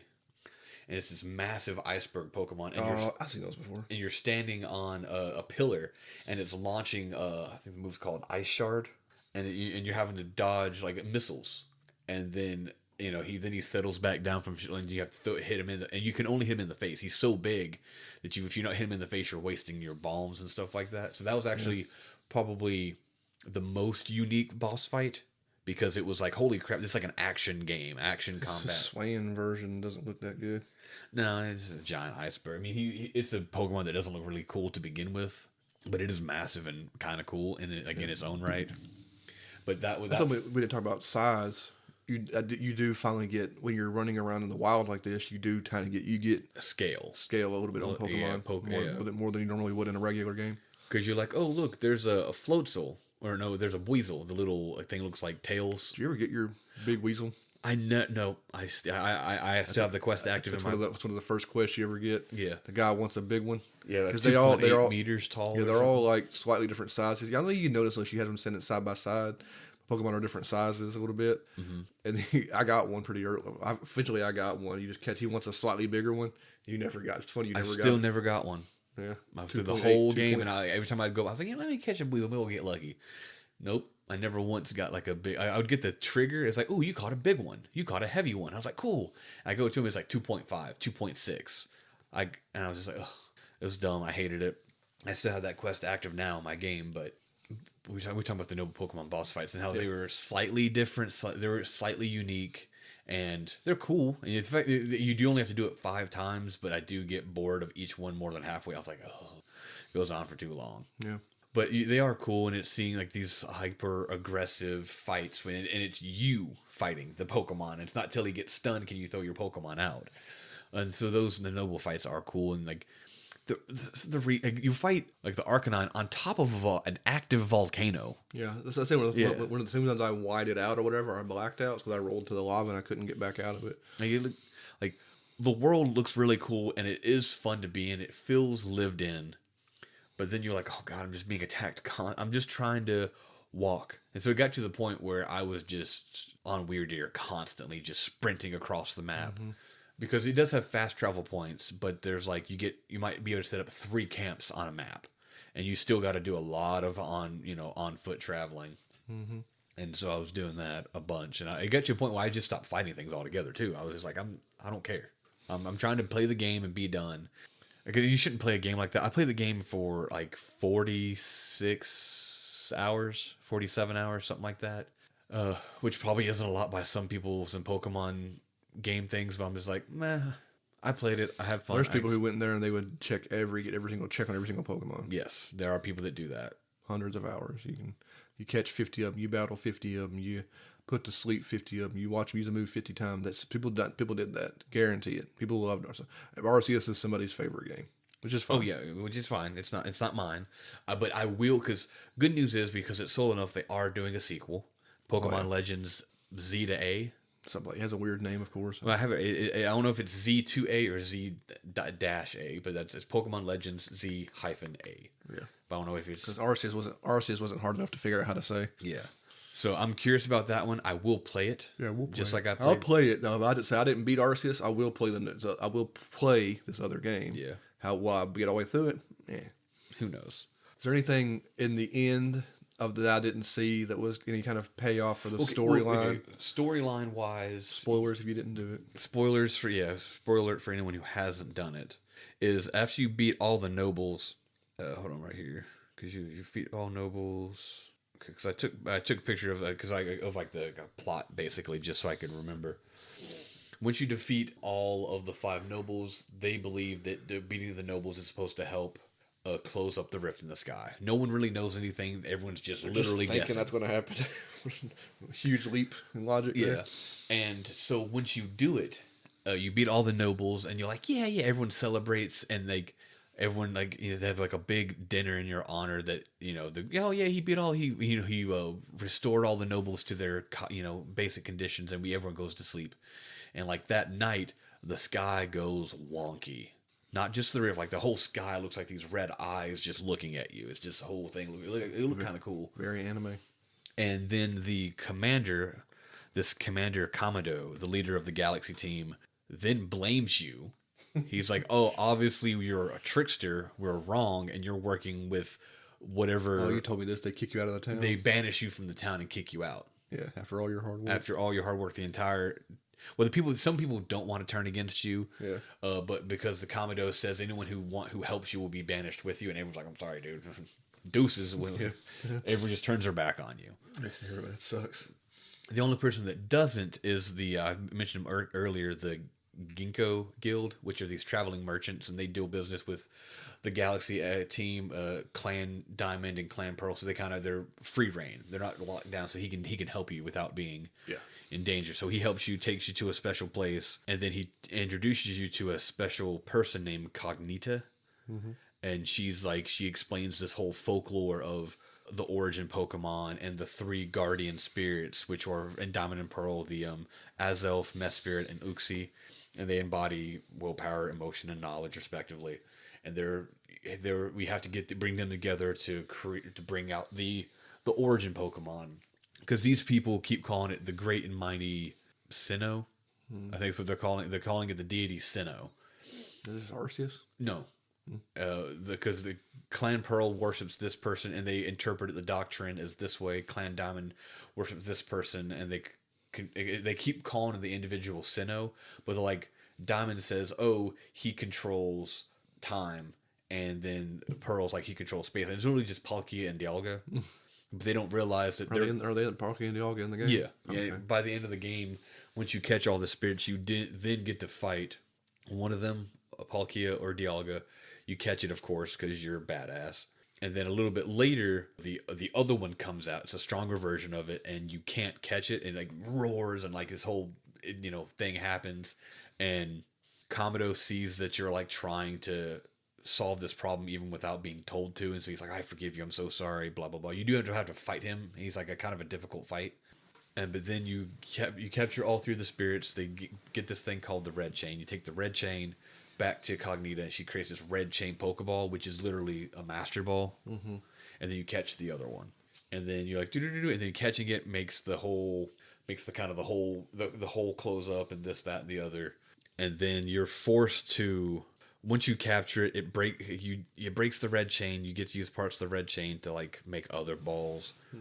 And then by the end of it, there is a post game, which I didn't do. I try to do post games, but I get kind of annoyed with them because they are kind of bothersome.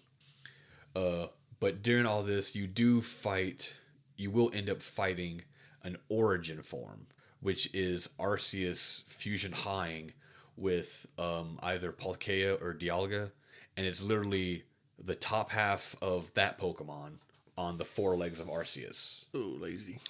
It's kind of what it looks like. It looks cool, but it's also kind of it's kind of ugly to look at. And then the post game is this whole crazy thing where you this person's friendly with you, and he's like, "I'm gonna help you solve this thing," and he's one of the Ginkgo people, and ends up he's actually responsible. He is working with an individual responsible for opening the time rift, and it's Giratina. And there's a whole extra thing with Giratina, who is the devil in Pokemon, while Arceus is the god deity. And then I didn't do any of that. I just only know about that because I read it here. And then you get to go home. If you do the post game, then you get to go home. But I didn't do any of the post game. That's a trip. Yeah. Are you gonna go back and do any of that crap? I might. I mean, I don't hate the game, but I was I'm ready for this to be over with. Because of the open worldedness and stuff like that. It did get a lot of unfair comparisons to both Monster Hunter and Breath of the Wild. Yeah. And people are but the other thing too is people are Breath of the Wild looks the way it does. Why can't Pokemon look like Breath of the Wild? It's who knows? Zelda doesn't make Pokemon money. Yeah. I don't get it. Do you think Breath of the Wild or Tears of the Kingdom sold 14.86 million copies? You think that touches Pokemon numbers and those games look the way they do? I dabbled in what did I say the name was? What's the first one? Breath of the Wild. Breath of the Wild. I dabbled Breath of the Wild. Breath of the Wild looks incredible for what it could look on a better console. It could look better. Arceus and Scarlet and Violet don't look half as good as what Breath of the Wild. It makes no sense. Nope. When I get back into that. Yeah.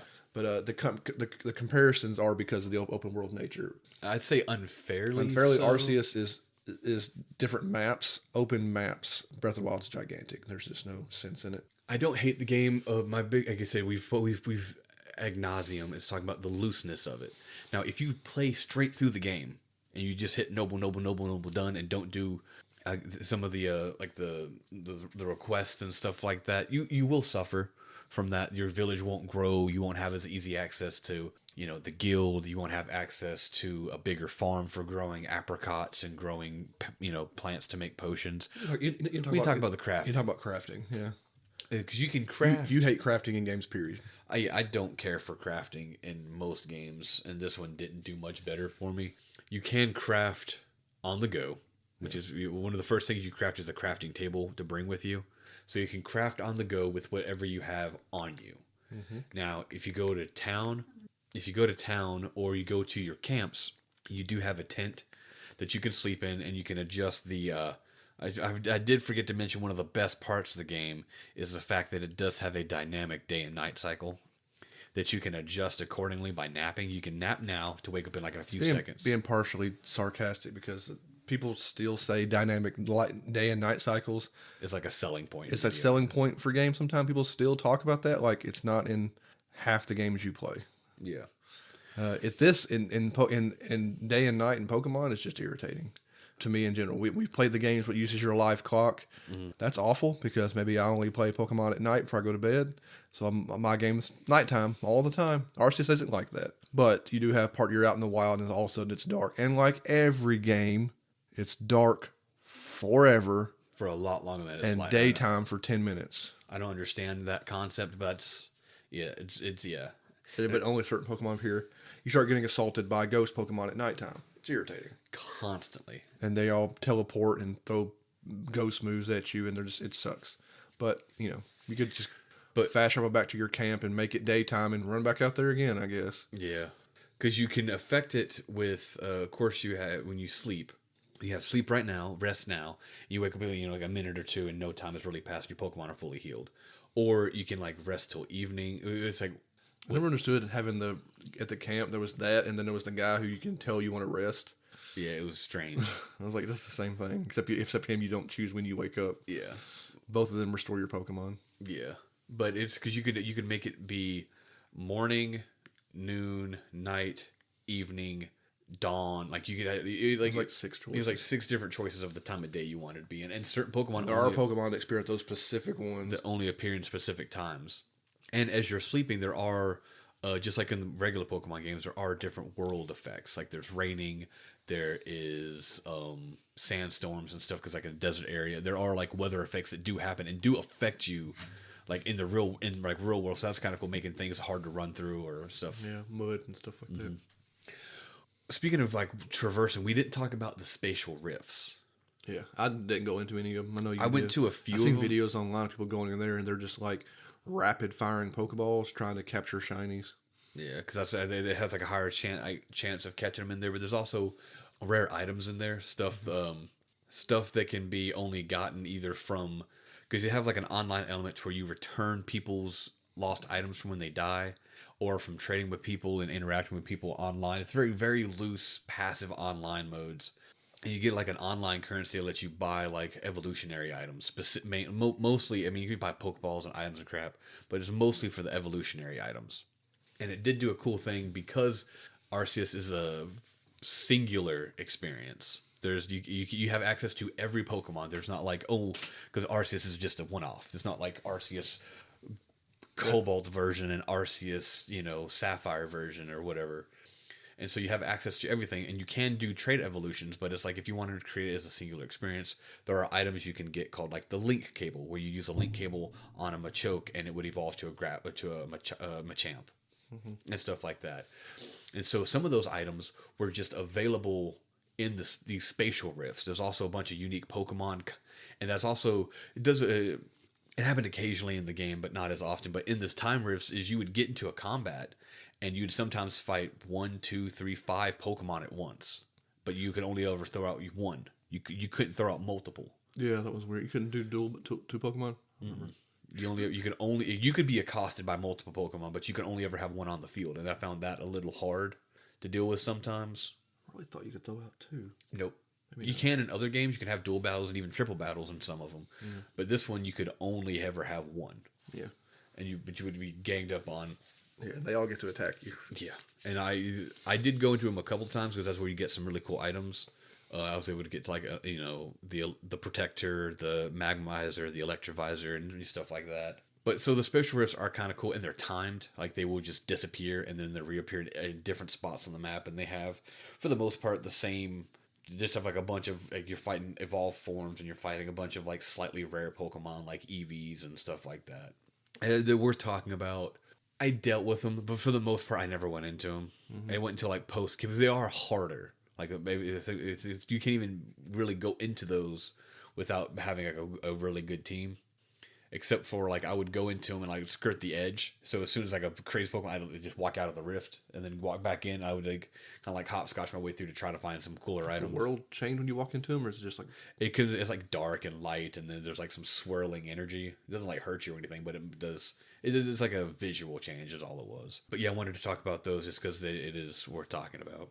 I think I'm out of things to talk about. Yeah, I don't have a rating for this because I didn't beat it. Yeah, you're N/A, non-applicable. I do have a rating. Remember, our ratings don't mean nothing. They're just for fun. Just for funsies. We're not game reviewers. Like I said, there's a lot of about the game that I enjoyed. There's a lot that I felt needed improvement, but this is also the first time making a big open world game, and unfortunately, they did make a lot of open world mistakes. Yeah. This game could be a whole lot worse. Oh, God, we talked really bad about Game Freak early in the podcast. Legends Arceus could have been an absolute piece of garbage. Yes. By all rights of how they handle making games, Arceus could have been a total disaster. It's not. It does a lot of cool things. You know, give them credit. Will they don't tend to take criticisms or anything like that. They're going to take anything we didn't like or anybody didn't like about Arceus and apply it to the new game. They don't care. They're going to do whatever they want with the next game. You know, it's just going to be what it is. But if it ain't right, this game should have been terrible. Yes. Yeah, I didn't have any. I'll say aside from like not playing Scarlet and Violet, I didn't have any performance issues. Yeah, I didn't have any like crazy performance issues. I didn't have any like game breaking glitches where my character was like T-posing through a wall, or I just walked and fell through the ground. Like I didn't have any technical issues really. No hard locks or stuff like that. Yeah. And like I said earlier, I don't think I finished the thought, but like the draw on the game, it's pretty good. It's good, but then you're flying. Yeah, I didn't know. And you can see like stuff off in the distance. It was even crazy because the draw is a little weird. It's like I'll be flying at a distance and I'll see something red. I'm like, ooh, what's that Pokemon? It ends up being just the red eyes of a black dragon, but it's the red eyes of an alpha Pokemon. And but you can see them. You get the draw on them is pretty crazy, which I thought was bonkers. And as you're flying, you can encounter flying Pokemon. Oh, you mentioned they're a little more rare, but you do encounter some flying Pokemon. Like I saw like a Togetic. I feel like when you fight water, you tell me about that in a second. When you fight Pokemon in the water, if you have a water Pokemon, it's whatever they're in the water. If you can actually use non-water Pokemon, they just hop out on floaties. Yeah, on a little float. Yeah, it's kind of or flying ones would fly above the water. Yeah, exactly. It's kind of cool things you don't think about, but they thought about it. How does it handle their flying? We had one Pokemon game that had flying only combat. Yeah, I think this was trainers flying only because I didn't have any. How's flying combat? You used to just keep flying around this earth. You just drifting in the air. I actually never fought any. I saw them, but I was like, by that point in the game, I was like, I should have did it. Should have did one. See what it looks like for one, but I didn't because I didn't even have any flying Pokemon. No, I had a Rotom. A Rotom is a ghost and it could levitate, so he may have been something. But anything else, I went flying. So I didn't actually. I should have did that. We should watch a video of it real quick. But I forgot about Sky Combat. But there were was that in Diamond and Pearl? There was I think it was one that was specifically Sky Combat. I had a one of the like Ace Pilots or whatever. Yeah, there was a one of the trainer in like a mountain somewhere, and at the one time I ran into one guy, and I had one flying Pokemon, and he wrecked it, and I was like, I'm just not going to talk to that guy. I whited out for the first time in my Pokemon career because I had one flying Pokemon. He had like 4, and I was like, well, I'm just going to not talk to this guy again. I'm not going to go through the effort of killing this one guy. That game had flying only trainers, and it had like 3 of them. Which is unique in and of itself, and I think they could do some more of that, like some like water type only and stuff like that. Yeah. So, but everything being said, this game could have been awful. It wasn't. It does need room for improvement. So we'll see what because the sequel, the Z to A, is supposed to be more modern. Like it takes place in like a big concrete jungle city, and so I'm curious. Weird choice, yeah. I'm curious as to see what'll happen. I will play it. I'm probably not right away. When I'll wait like weeks, months, a year, because I don't have to worry about the new hotness. Even Pokemon games. Oh yeah, I just haven't got around to play. We don't even own Scarlet and Violet yet. We'll buy them, but we'll play them. So I give the game, because there's room for improvement. I give it 6 terrifying creatures out of 10. Yeah, we have a lot of 6s. A lot of games are okay. Yeah. No, a lot of 6. I'm not keeping track of our rating. I feel like there's a lot of 6s. A lot of games are just okay. It's definitely not a 10. It's not a 9. It's not like, oh my god, because like those are like, I'll have like a superb experience, and then I look forward to replaying. Like Legend of the Gaia gets 10s and stuff like that, because I've played through, and for me like Final Fantasy Tactics would be a 10 because I've played through that so many times. Mm-hmm. I don't know if I'll ever pick up Arceus again. Yeah. Ever. Like if I have a friend or someone who's like, hey man, you want to go through? Okay, yeah, but like of my own free will. The loot, I want trainer battles, and I want the Pokemon experience. Mm-hmm. Now people are like, well, why do they? People, I'm what do you call it? Being a hypocrite. You want them to evolve, but you're not really like meh. I want them to evolve. I want them to try taking big swings. I want them to try doing new things, and I'll play it. I will play and purchase almost every single Pokemon game that comes out. Mm-hmm. Whether I enjoy it or not is a different story. Yeah, we tried Mystery Dungeon DX. It was boring as it could possibly be.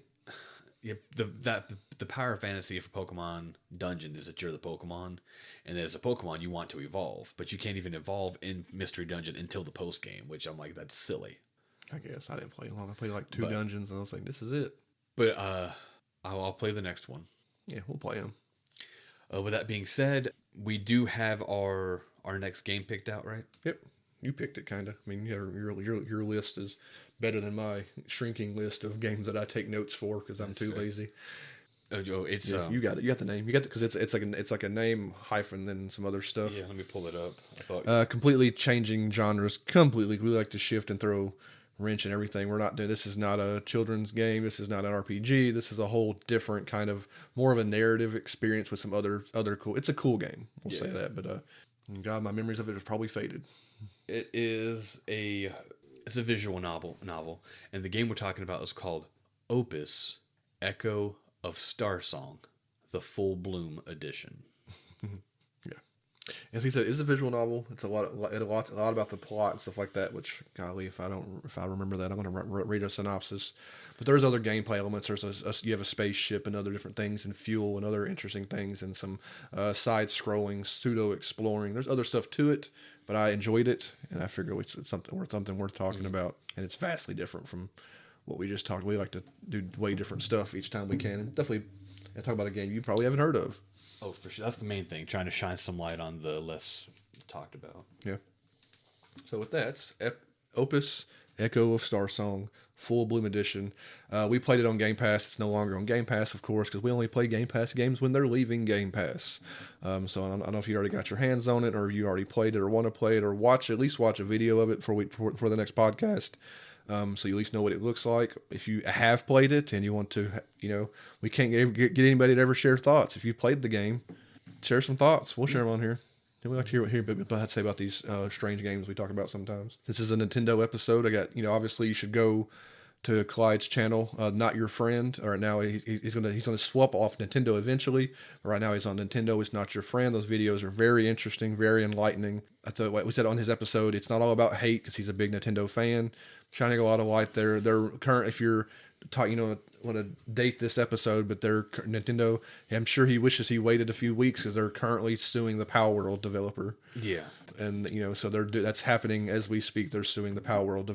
Maybe we'll do like a follow up video or something. Yeah, so that's happening. Nintendo's doing that. The Switch 2 is on the whatever rise. Massively disappointing. And they're not going to call it the Super Switch. So it's going to be a letdown. It's going to be a huge letdown. That's Nintendo related. So go to Clyde's channel, Not Your Friend. Maybe I'll remember to put links in there. Also, not a Nintendo channel, but I'm gonna mention it just because we normally try to. But our cousin's channel is Zucovius. He doesn't really call it a series, but he probably should think about it because he's got so many episodes of it now. He's doing the original Legend of Zelda ROM hack playthrough he heard about online. He's playing a ROM hack of the original 1987 or 86 Legend of Zelda ROM hack version. He's got like 5 or 6 episodes. That's a series. he's not promoting it as a series. I don't think he's actually talking about his next series, which he hasn't announced yet.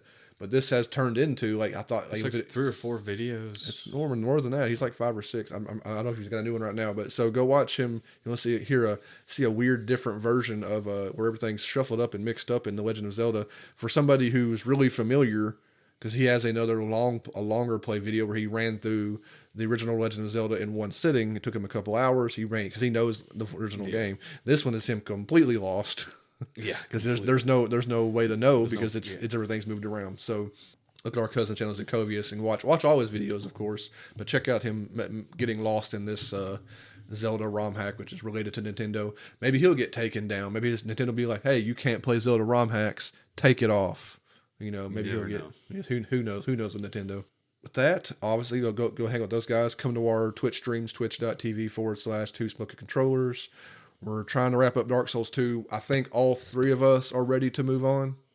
I would say, I'm pretty sure Brian's a little more patient than us sometimes when it comes to like wanting a game to end. He seems like he's just there to hang out and have fun anyway. That's all. Yeah, so I mean, we are too. It's mostly about hanging out with Brian at this point and playing games. The game itself matters, but matters less and less each time. We've played some really bad games with him. We've played some really good games with him.